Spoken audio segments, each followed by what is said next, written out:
전공의들의 병원 이탈로 진료 차질이 장기화하면서 병원들도 병동을 축소하는 등 대책 마련에 나서고 있습니다. 이런 가운데 전임의를 비롯해 일부 교수들까지 추가 이탈 움직임이 보여 걱정인데 정부는 최악의 상황까지 고려해서 비상진료 체계를 짜고 있다고 밝혔습니다. 현장 나가 있는 취재기자 연결합니다. 김혜은 기자.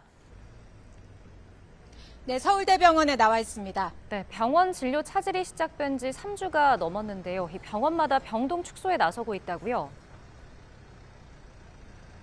네, 그렇습니다. 이곳 서울대병원의 경우 서울의 주요 병원 가운데 전공의 비율이 가장 높은 곳인데요.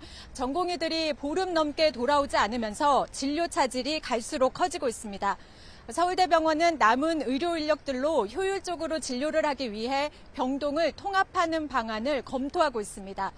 중증이나 응급 환자 위주로 진료가 이뤄지면서 코로나19 사태 때처럼 상대적으로 덜 급한 환자들은 한 병동에서 진료한다는 계획입니다. 다른 빅5 병원들도 수술 건수가 평소의 절반 아래로 떨어지면서 병상수 축소가 불가피한 상황이라고 전했습니다. 문제는 전임의들도 재계약을 하지 않는 방식으로 병원을 떠나고 있다는 점인데 빅5 병원에서 절반 정도는 재계약을 하지 않은 걸로 전해졌습니다. 또 일부 교수들도 이탈 움직임을 보이고 있는데 정부는 이 때문에 최악의 상황까지 준비하고 있다고 밝혔습니다. 직접 들어보시겠습니다. 교수님들 끝까지 자리를 지켜주실 것이라고 믿고요. 비상진료 체계는 최악의 상황까지 상정을 하고 거기에 대응할 수 있는 이런 체계로 구성을 하고 있다는 말. 네, 비수도권 지역에서도 일부 병원에서 진료과를 운영하지 않거나 병동을 통합하는 사례가 곳곳에서 나오고 있습니다.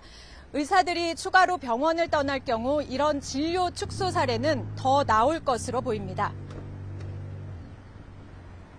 네, 진료 차질이 길어지고 또 갈수록 심각해져서 걱정인데 정부가 병원을 떠난 전공의들에 대해 처벌을 시작했죠.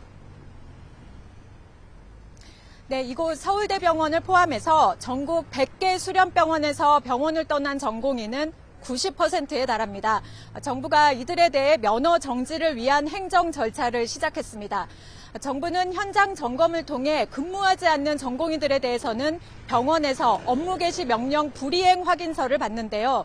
그제까지 이런 불이행 확인서를 받은 7천여 명에 대해서는 어제 오후부터 행정처분 사전 통지를 시작했습니다. 오늘은 본격적으로 사전 통지서를 발송하고 나머지 이탈 전공의들에 대해서는 현장 점검을 거쳐서 행정처분에 나설 계획입니다.